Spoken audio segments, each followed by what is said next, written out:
तुमचं वीज बिल अचानक दुप्पट किंवा तिप्पट आलाय का? घरात वापर पूर्वीसारखाच आहे, फॅन तेच आहे, पंखे तेच आहे, लाईट्स तेच आहे, टीव्ही तेच आहे, फ्रीज तेच आहे.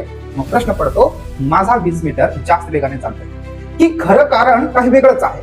मीटर दोषी आहे की विजेचा टेरिफ प्लॅन किंवा बिलिंग पद्धत वेगळी आहे?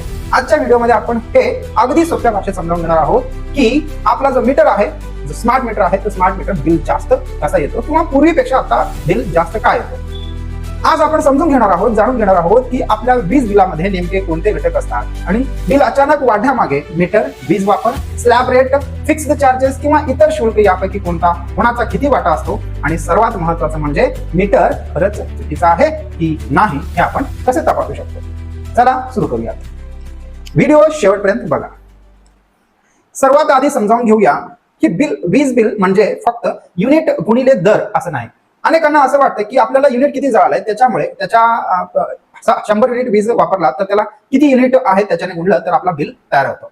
तसं नाहीये. फॉर एक्झाम्पल एक घेतलं तर वीज वापराचं शुल्क, फिक्स्ड चार्जेस, वेगवेगळे ऍडजस्टमेंट, फ्युअल ऍडजस्टमेंट किंवा संबंधित अधिभार, इलेक्ट्रिसिटी ड्युटी, टॅक्स, इतर लागू शुल्क, म्हणूनच तुमचा वापर फारसा वाढला नसला तरीही तुमची बिल रक्कम वाढू शकते. मग मीटरची भूमिका काय? मीटर तुमच्या घरात किती वीज वापरली गेली हे मोजतो. युनिटला आपण किलोवॅट पर अवर म्हणतो, म्हणजेच 1 युनिट बरोबर 1 किलोवॅट. म्हणजेच 1 किलोवॅटचा जर उपकरण तुम्ही वापरला तर तुमचा म्हणजे 1 तास जर 1 किलोवॅटचा उपकरण वापरला तर तुमचा 1 युनिट वीज वापरली जाते असं समजायचं. म्हणून बिल वाढण्याचं पहिलं कारण असू शकतं वास्तविक बिल वापर, वास्तविक किती वीज वापरलंय त्यावर. पण वापर वाढला नाही तरी बिल वाढू शकतं का? हो. इथे येतो महत्वाचा मुद्दा, टेरिफ स्लॅब. अनेक घरगुती ग्राहकांसाठी वीज दर हा वापराच्या प्रमाणानुसार बदलू शकतो. म्हणजेच कमी युनिटसाठी एक दर आणि जास्त युनिटसाठी वेगळा दर लागू होऊ शकतो. याला आपण साध्या भाषेत स्लॅब पद्धत म्हणतो. समजा उदाहरणार्थ जर समजा तुमचा 1 महिन्यात सुमारे तुमचा जो वापर आहे तो वापर 90 युनिट होता, पुढच्या महिन्यात वापर 110 युनिट झाला, फक्त 20 युनिटचा फरक वाटतो. पण जर तुमचा वापर एखाद्या उच्च स्लॅबमध्ये गेला तर बिलाच्या गणनेवर त्याचा परिणाम होऊ शकतो. म्हणूनच फक्त किती युनिट वापरले एवढंच पाहू नका, त्या युनिटवर कोणता दर लागू झाला हेही पहा. उन्हाळ्यात जर बिल अचानक का वाढतं? आपल्याला भरपूर जणांना प्रश्न पडतो की उन्हाळ्यात अवाढव्य बिल वाढतं. आता एक साधा उदाहरण पाहूया. उन्हाळ्यात आपण वापरतो काय काय? उन्हाळ्यात आपण पंखे जास्त वापरतो, कूलर जास्त वापरतो, एसी वापरतो, फ्रीज वापरतो, तसेच काही इलेक्ट्रिक उपकरणं आहेत जसे की वॉटर पंप, गिझर आणि इतर इलेक्ट्रिक उपकरणे. यापैकी विशेषतः एसी, हीटर, गिझर आणि पाण्याचा पंप यासारखी उपकरणे तुलनेने जास्त वीज वापरू शकतात. म्हणून घरातील वापर थोडासा वाढला तरीही एकूण युनिट्स मध्ये मोठा फरक पडू शकतो. पण मीटर खराब असेल तर? हा देखील महत्वाचा प्रश्न आहे. जर तुम्हाला वाटत असेल की मी इतकी वीज वापरलीच नाही तर लगेच मीटरला दोष देण्याऐवजी काही प्राथमिक तपासणी करा. असे 3 तपासणी करून घेऊ शकता. एक काम करा की घरातील जेवढे काही इलेक्ट्रिक वस्तू आहेत, उपकरणे आहेत, सर्व बंद करा. मीटरवरचा वीज वापर किंवा इंडिकेटर जो असतो तो काय दाखवतो ते पहा. तपासणी क्रमांक 2, एकेकाळी एखादे उपकरण सुरू करा. उदाहरणार्थ पंखा सुरू करा. नंतर एखादा जास्त क्षमतेचा उपकरण सुरू करून पहा. आता मीटरच्या वापरामध्ये होणारा बदल सुद्धा निरीक्षण करा. तपासणी क्रमांक 3, मागील काही महिन्यांचे बिल काढा आणि 3 गोष्टीची तुलना करा.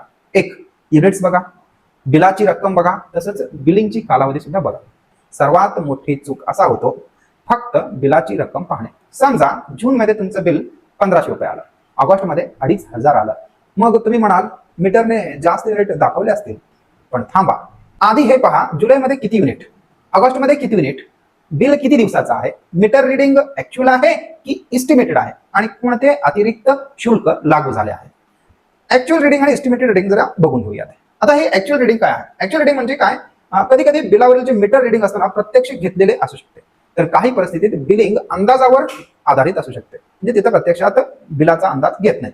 म्हणून प्रिव्हियस रिडिंग कंपल्सरी तपासा आणि करंट रिडिंग सुद्धा कंपल्सरी तपासा. त्यानंतर फरक किती आहे ते पहा. उदाहरणार्थ प्रिव्हियस रिडिंग तुमचा 5000 आहे, आता करंट रिडिंग 5250. मग तुमचा वीज वापरलेला आहे 250 युनिट. बिलामध्ये दाखवलेला वापर आणि मीटरवरील रिडिंग यामध्ये काही विसंगती आहे का ते तपासा. मग सगळ्यात पुढचा मुद्दा येतो फिक्स्ड चार्ज. काही फिक्स्ड चार्जेस असतात ते तुम्हाला सांगणं गरजेचं आहे. वीज बिलामध्ये काही शुल्क असू शकतात जे फक्त तुम्ही किती युनिट वापरले त्यावर अवलंबून नसतात. यामध्ये फिक्स्ड चार्ज सारखे घटक असू शकतात. म्हणजे तुम्ही कमी वीज वापरली तरीही काही निश्चित शुल्क म्हणजे निश्चित फीज लागू शकते. त्यामुळे बिलाची अंतिम रक्कम समजून घेताना फक्त युनिटचा दर पाहणे पुरेसे नाही. मग इथं दोष कोणाचा? आता आपल्या मूळ प्रश्नाकडे येऊया. मीटर की टॅरिफ? उत्तर आहे दोन्हीपैकी कोणताही घटक कारणीभूत असू शकतो, पण बिल वाढलं म्हणून लगेच मीटर खराब आहे असं म्हणता येणार नाही. बिल वाढण्याची कारणे वेगवेगळी असू शकतात. तुम्ही रिअल मध्ये वास्तविक वीज वापर वाढ होत झालेला असतो, जास्त स्लॅब मध्ये जाणे हे एक असू शकतो, फिक्स्ड किंवा इतर शुल्क सुद्धा लागलेलं असतं, बिलिंग कालावधीत फरक झालेला असतो, ऍक्च्युअल आणि एस्टिमेटेड रिडिंग मधील फरक झालेला असतो, टॅरिफ किंवा संबंधित शुल्कातील बदल झालेला असतो, आणि काही प्रकरणांमध्ये मीटर किंवा बिलिंग मध्ये त्रुटी म्हणून आधी कारण शोधावं लागतं. मीटरवर शंका असेल तर काय करायचं? जर तुम्हाला ठामपणे वाटत असेल की मीटर चुकीचे रिडिंग देत आहे तर स्वतः मीटर उघडण्याचा किंवा त्यात छेडछाड करण्याचा प्रयत्न करू नका. संबंधित वीज वितरण कंपनीकडे तक्रार करा. मीटरची तपासणी किंवा अधिकृत टेस्टिंग करण्याची प्रक्रिया उपलब्ध असते. तक्रार करताना एक ग्राहक क्रमांक, मीटर क्रमांक, सध्याचे मीटर रिडिंग, मागील बिलाच्या प्रती, वाढलेल्या बिलाची माहिती, ही सर्व माहिती तयार ठेवा. घरातील सर्व उपकरणे बंद करा. जर सुरक्षित आणि शक्य असेल तर घरातील मुख्य लोड बंद करून मीटरची स्थिती निरीक्षण करा. जर सर्व लोड बंद असूनही मीटरमध्ये अपेक्षेपेक्षा जास्त वापर दिसत असेल तर त्याची नोंद करा, त्याची व्हिडिओ काढा, त्याची फोटो काढा. पण लक्षात ठेवा, मीटरची अंतिम अचूकता फक्त अशा घरगुती निरीक्षणावरून ठरवता येत नाही. त्यासाठी अधिकृत तपासणी आवश्यक असू शकते. ग्राहकांनी बिलामध्ये काय पाहावं? आता आपण बिलामध्ये काय पाहायचं नेमकं? पुढच्या वेळी वीज बिल हातात आले की फक्त बिल पाहू नका, रक्कम पाहू नका. त्याच्यामध्ये एक चेकलिस्ट तयार करा. पहिलं करा की प्रिव्हियस रिडिंग चेक करा, करंट रिडिंग चेक करा, टोटल युनिट्स काउंट करा, त्यानंतर बिलिंग पिरियड चेक करा, टॅरिफ किंवा स्लॅब जो आहे तोही चेक करा, फिक्स्ड चार्जेस किती लावले चेक करा, टॅक्स लावले का, ड्युटीज लावलेले आहेत का, ऍडजस्टमेंट आहेत का, आणि त्यानंतर टोटल अमाऊंट काढा. तर मित्रांनो, वीज बिल वाढलं म्हणजे प्रत्येक वेळी मीटर वेगाने चालतंय असं समजणं चुकीचं आहे, आणि उलट मीटरमध्ये काहीच समस्या नसते असं म्हणणंही योग्य नाही. खरं कारण शोधण्यासाठी आपल्याला संपूर्ण बिल समजून घ्यावं लागेल.